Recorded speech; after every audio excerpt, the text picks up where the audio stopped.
अजितदादा शिंदेंना गद्दार बोलले, मीही गाण्यात तेच बोललो. कुणाल कामराचा सोशल मीडिया पोस्टवरून पुन्हा निशाणा. टीकेबाबत शिंदेंची माफी मागण्यासही नकार.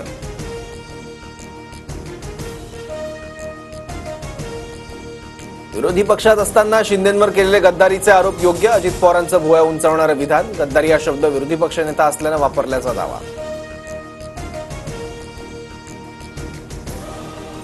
शिंदेंवरील व्यंगात्मक गाण्यानंतर कॉमेडियन कुणाल कामराविरोधात शिवसैनिक आक्रमक. राज्यात ठिकठिकाणी कामराच्या फोटोवर जोडे मारो आंदोलन करत तात्काळ अटक करण्याची मागणी. महाराष्ट्रात हा देखील आपल्याच सारखा निघाला. कॉमेडियन कुणाल कामराच्या समर्थनात संजय राऊतांचं नवं ट्विट. ये भी झुकेगा नाही म्हणत राऊतांकडून कामराचं कौतुक. प्रशांत कोरटकरला कोल्हापूर कोर्टातून बाहेर काढता शिवप्रेमी अंगावर धावून गेले. छत्रपती शिवरायांवरील आक्षेपार्ह विधानानंतर शिवप्रेमींचा संताप. तर कोरटकरला 28 मार्चपर्यंत पोलीस कोठडी. आरोपीच्या आवाजाचे सॅम्पल तपासणार.